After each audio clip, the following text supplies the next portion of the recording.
Fourth. Oh my god. Yes, fourth. I'm lost. Please give it up for Brune. Yes.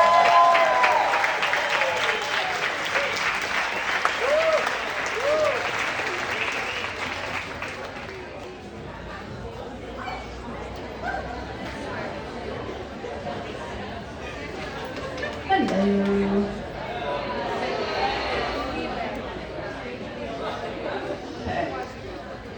All right, so it's 2012, 10 years ago, and it's the middle of the night on a Wednesday. It's around 3 a.m., and I'm lying wide awake in my bed, in the dark, staring at the ceiling, trying to burn a hole in the ceiling, and trying to burn a hole then into my upstairs neighbor's very loud stereo. It's been playing heavy metal very loud for the last half an hour.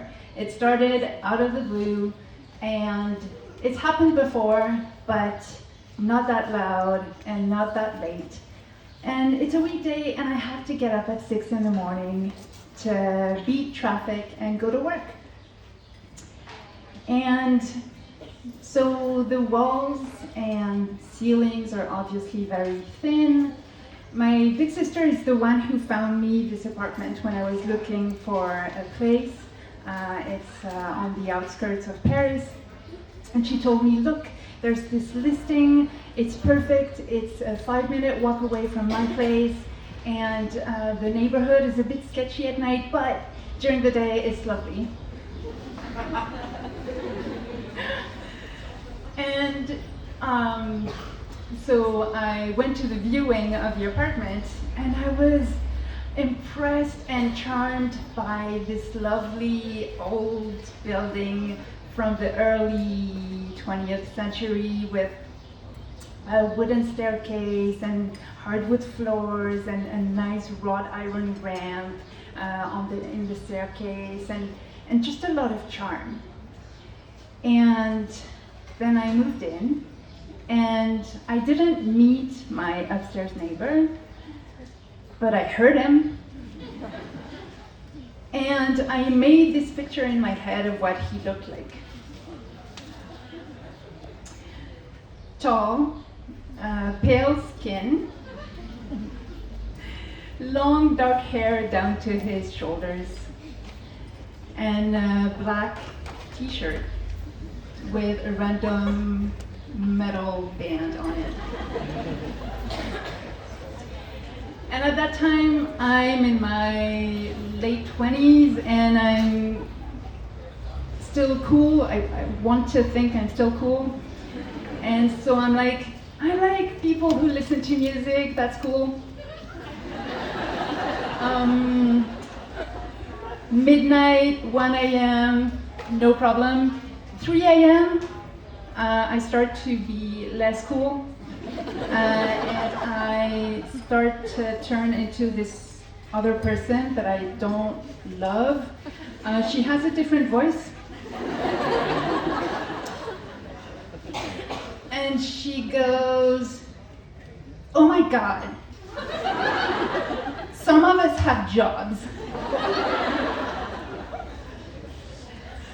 And so at one point I'm like, or rather she's like, okay, this is not acceptable. I'm gonna stand up for myself, and I'm gonna go tell him to turn it down. So she and I, we grab our boxing pants, they seem fitting at that moment. We put on a bra because we don't want to feel too vulnerable. We put on some sneakers, we grab our keys, and we head out the door. We walk up the lovely wooden staircase up to his door. And we knock on the door. We can hear the music, of course. So we knock hard, and we ring, and we knock again, and we ring again. And like, there's no way he can't hear us. And he won't open. So we're like, getting ready to just have a crappy night and go back to bed and have a crappy work day the next day. And so we walk back down the stairs and we slide the key in the keyhole and turn it left to open the door. And nothing. It won't unlock. So we try again, and again, and again, and again. Take a deep breath. It won't open. It is stuck. And so I'm like, I don't have my phone. Who is awake at this time of the night? I know who's awake. So we head back up the stairs and we try to knock on the upstairs neighbor's door again, but this time we try to knock in a way that says, "We know you're a good guy. We don't mind loud music, we just need help." And we ring, "Please?" And the guy doesn't open. So at that point, I'm trying to think of a way, and I remember, okay, my sister is not too far, and I try to picture her place, and I remember that there's a gate, but I think I can climb over it. But then there's a door to her building that's like 50% of the time it's open and 50% of the time it's locked. But if it's open, you can open it from the outside. And so I decided to give it a go, and I realized on my keychain is my car key. So instead of walking through the sketchy neighborhood, I ran to my car, and I drive there. My heart is beating so fast, like I do have a bra, so I'm like, why do I feel so vulnerable? And I realize it's just because I don't have my phone on me.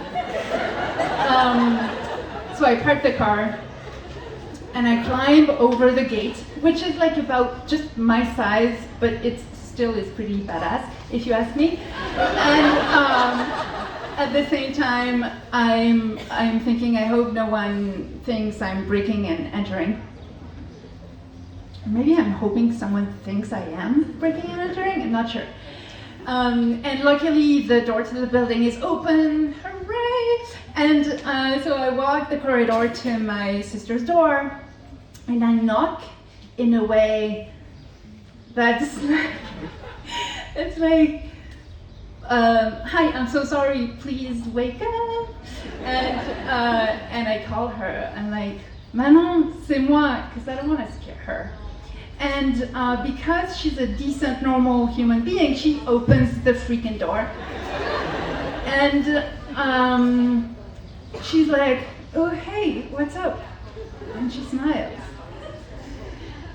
And her calmness calms me down. And I explain the situation, and she lays a blanket and a pillow on the sofa.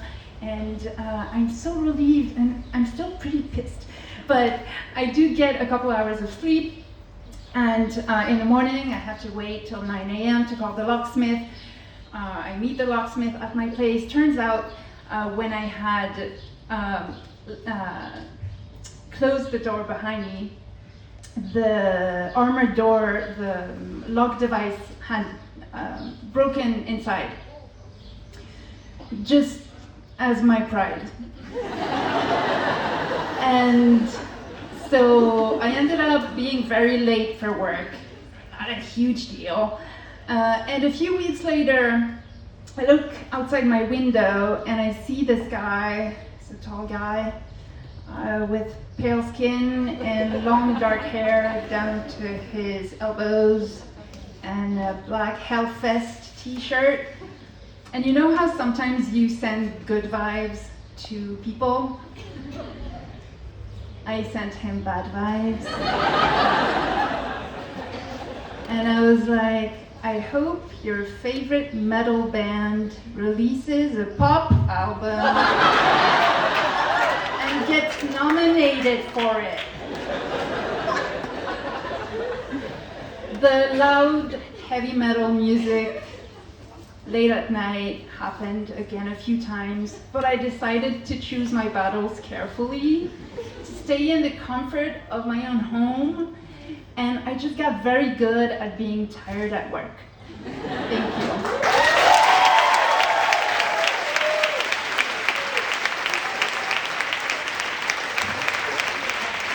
Thank you so much. That was amazing.